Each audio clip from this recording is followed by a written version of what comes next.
కాదు, మన బాడీ బోన్తో మనం రేషియో మెయింటైన్ చేసుకోవాల్సిందిగా కోరుచున్నాం. డాక్టర్ గారు విచ్చేస్తున్నారు. అదేవిధంగా ట్రెజరర్ అయిన జయదేవి గారిని వేదిక పైన రావాల్సిందిగా కోరుచున్నాం. ఇప్పుడు డాక్టర్ శశాంక్ గారిని వేదిక పైన రావాల్సిందిగా కోరుచున్నాం.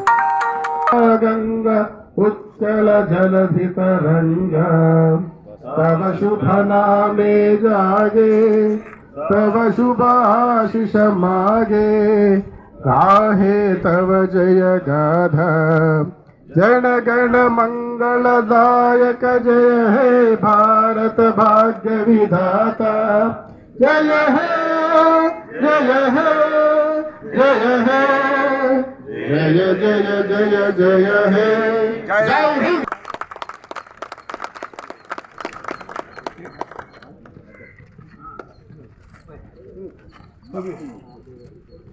ఉంటుందో, ఎక్కడ సంకుచిత విశ్వాసాల ఇరుకు గోడలతో ప్రపంచము ముక్కలుగా విచ్ఛిన్నము కాకుండా ఉంటుందో, ఎక్కడ అలుపెరగని పోరాటము తన ఉచ్చ స్థితిని అందుకుంటుందో, ఎక్కడ వివేకమనే నిర్మల ప్రవాహం తుచ్చ ఆచారాల చీకటిలో ఎడారిలో దారి తప్పిపోదో, శాశ్వతముకు క్రియాశీల భావాలతో నా మనసు నన్ను ఎక్కడికి నడిపిస్తుందో, ఓ ప్రభు అట్టి స్వాతంత్ర స్వేచ్ఛామయ స్వర్గములోకి పయనించుటకు మానవాళిని మేలుకొలుపు.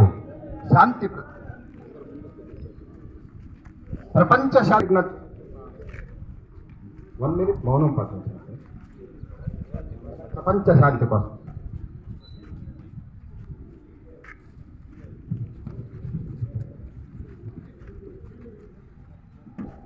గ్రామం నుంచి వచ్చారు. వీరు విద్యాభ్యాసం అంతా నెల్లూరు జరిగింది. తర్వాత ఎంబీబీఎస్ చైనాలో చేశారు.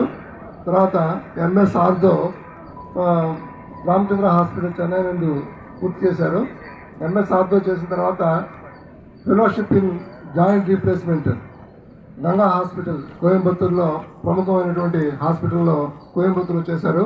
తర్వాత ఒక 2 సంవత్సరాలు నారాయణ హాస్పిటల్ నందు పనిచేశారు. ప్రస్తుతం వారు శ్రీ లలిత ఆర్థో కేర్ హాస్పిటల్ బృందావనం నందు వారి సేవలు అందిస్తున్నారు. వారు ప్రముఖంగా జాయింట్ రీప్లేస్మెంట్, మోకాళ్ళకు సంబంధించినటువంటి మోకాళ్ళ నొప్పులు వాటి మీద ప్రముఖంగా వారి చికిత్స అందిస్తున్నారు.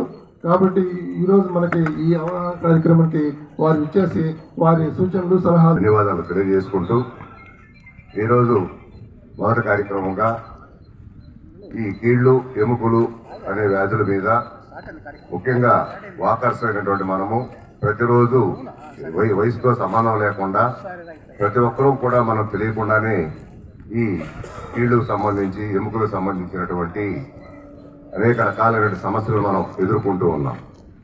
అయితే ఈ వాకింగ్ చేసేటప్పుడు ఎలా వాకింగ్ చేస్తే, ఏ విధంగా చేస్తే కొంతవరకు మనం ఈ నొప్పులను నివారించుకోవచ్చు అనే దానికి చాలామందికి అవగాహన ఉండకపోవచ్చు. మరి కొంతమంది ఈ నడక అనేది ఎక్కువగా వేగంగా కానీ నడిస్తే మనకి ఇంకా బాగా శరీరంలో అలసట తగ్గిపోయి లేదా బాగా బరువు తగ్గిపోయి ఉత్సాహంగా ఉంటుంది. చాలా మందికి కొన్ని మిస్కన్సెప్షన్స్ ఉంటాయి. అంటే తప్పుగా ఆలోచించడం, అంటే మోకాలు అరుగుదలంటే గ్యాప్ తగ్గిపోవడం. సో చాలా మంది నా దగ్గరికి వచ్చిన వాళ్ళు, సరే మాకు గ్యాప్ ఉందా ఇలాంటి అడుగుతూ ఉంటారు. సో అసలు ముందు ఫస్ట్ కానీ చూద్దాం, అసలు మోకాలు అరుగుదల అంటే ఏంటి, దేనివల్ల వస్తుంది, దాన్ని ఎలా అవాయిడ్ చేసుకోవచ్చు, వచ్చిన వాళ్ళకి ఏం చేయాలి.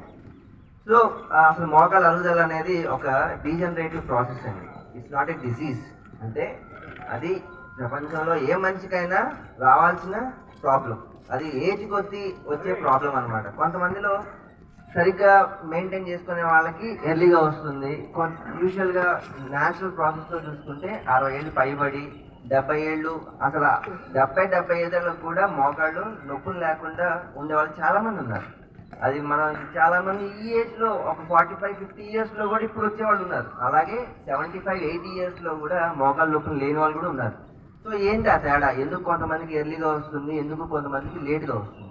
సో మోకాళ్ళ అరుగుదల అనేది మీకు సింపుల్ ఎగ్జాంపుల్ చెప్పాలంటే, మనం ఒక సైకిల్ టైర్ ఊహించుకోండి.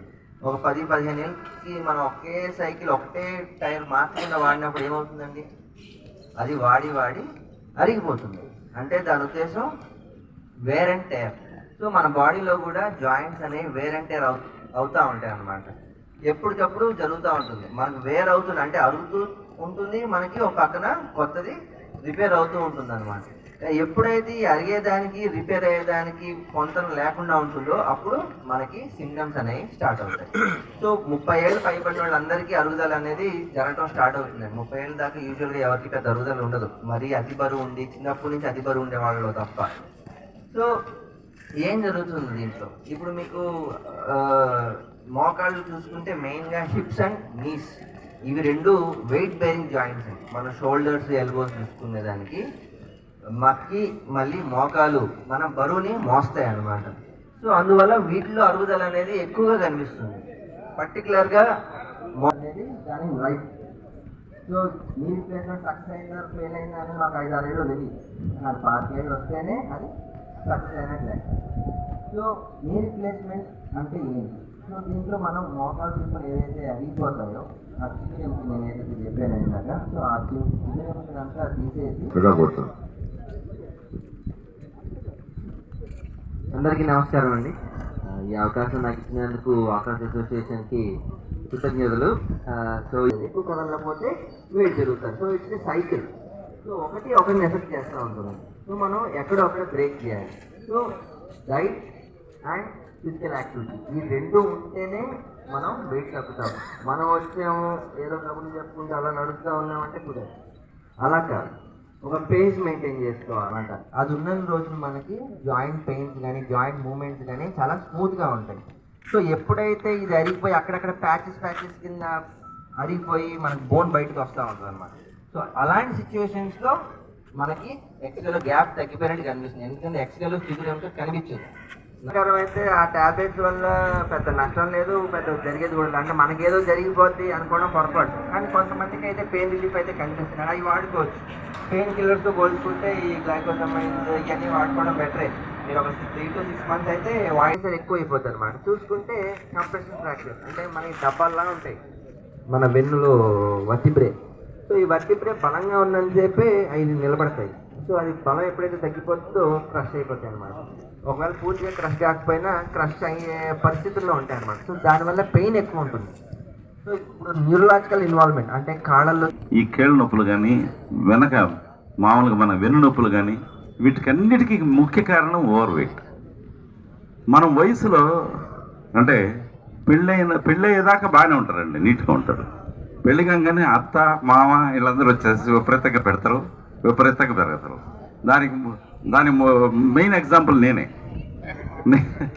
నేను మొట్టమొదట్లో కాలేజీ నుంచి బయటకు వచ్చిన తర్వాత పెళ్ళికి ముందు ఒక 75 కిలోలు ఉన్నాను. ఆల్మోస్ట్ పెళ్ళి అయిపోగానే నేను ఆల్మోస్ట్ ఒక 10 pairs బట్టలు కుట్టించాను. ఈ 10 pairs పనికి రాక వేరే వాళ్ళకి ఇచ్చేయాల్సి వచ్చింది. 95 అయిపోయారు. సో మెయిన్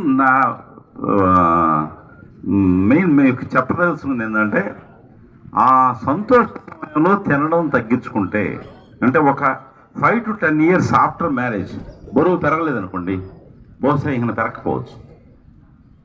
ఆ తర్వాత అన్ని కష్టాలే, పిల్లలు పుట్టడం, వాళ్ళని సాకడం, వాళ్ళని చూసుకోవడం, ఇవన్నీ ఉంటాయి. సో మెయిన్ వెయిట్ గెయిన్ అనేది ఇమీడియట్లీ ఆఫ్టర్ మ్యారేజ్. దాన్ని తగ్గించుకుంటే సార్. సో మన డాక్టర్ గారు అదే చెప్పారు, ఏది బరువు మీదనే అన్నీ. సో బరువు అనేది మంచి కాన్షియస్నెస్ తీసుకురండి. మన ప్రెసిడెంట్కి నేను చెప్పదలుచుకుంది ఏంటంటే, ఒక వెయిట్ స్కేల్ ఇక్కడ పెట్టి వాళ్ళ పేరు రాసి ప్రతి నెలకు ఒక్కసారి వెయిట్ చూసి అయ్యా నువ్వు పెరిగావా లేదా అనేది రికార్డ్ చేస్తే నిజంగా మన వాకర్స్కి చాలా ఉపయోగపడుతుంది. రావడం జరిగిందండి.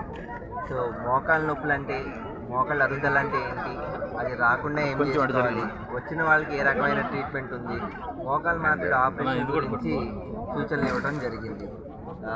నాకు ఈ అవకాశం ఇచ్చినందుకు వివేకానంద వాకర్స్ అసోసియేషన్ అందరికీ ధన్యవాదాలు. ప్రెసిడెంట్ని ఈరోజు ఏ సుబ్బారి స్టేడియంలో మొట్టమొదటగా అవగాహన సదస్సు నిర్వహించాం. ఈ సదస్సుకి డాక్టర్ శ్యాంప్రసాద్ గారు ఇచ్చేసి కీళ్ళు ఎముకలపైన అవగాహన సదస్సు నిర్వహించాం. ప్రతిరోజు వాకర్స్ ఎదుర్కొంటున్నటువంటి ప్రధానమైనటువంటి సమస్య ఈ మోకాళ్ళ నొప్పుల సమస్య. దీనిపైన వాకర్స్ అందరికీ కూడా అవగాహన కల్పించి ఆ నొప్పుల నుంచి కొంతవరకైనా నివారించుకోవడానికి లేదా నిర్మూలించుకోవడానికి మంచి కార్యక్రమంగా భావించి మేము ఈ కార్యక్రమం ఏర్పాటు చేశాం. ఈ కార్యక్రమానికి ఇచ్చేసిన డాక్టర్ గారు తమ విలువైనటువంటి సూచనలు ఇవ్వటమే కాకుండా వాకర్స్లు అడిగినటువంటి అనేక సందేహాలను నివృత్తి చేయటం, అదేవిధంగా వాకర్స్ అందరూ కూడా దీంట్లో పాల్గొని ఈ కార్యక్రమం దిగ్విజయం చేసినందుకు మరోసారి డాక్టర్ గారికి అదేవిధంగా వాకర్స్ మిత్రులందరికీ కూడా ధన్యవాదాలు తెలియజేసుకుంటూ సెలవు తీసుకుంటాం.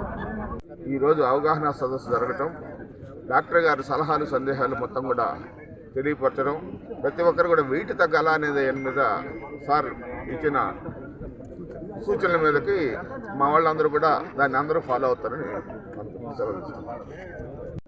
నిర్వహించినటువంటి ఎముకల మీద కార్యక్రమం డాక్టర్ గారు శశాంత్ డాక్టర్ గారు వచ్చి మనకందరికీ అవగాహన సదస్సు చేయడం జరిగింది. స్టేడియంలో ఉన్న వాకర్స్ అందరూ కూడా వివేకానంద వాకర్స్ అసోసియేషన్కి సపోర్ట్ చేస్తూ అందరూ కూడా వచ్చి మా కార్యక్రమాన్ని జయప్రదం చేసినందుకు స్టేడియం వాకర్స్ అందరికీ అదేవిధంగా మా అసోసియేషన్ సభ్యులందరికీ కూడా ధన్యవాదాలు తెలియజేస్తూ సెలవు తీసుకుంటాం. ఈ వీడియో కనుక మీకు నచ్చినట్లయితే లైక్ చేసి షేర్ చేయండి. మరిన్ని లేటెస్ట్ అప్డేట్స్ కోసం మా ఛానల్ ని సబ్స్క్రైబ్ చేయండి.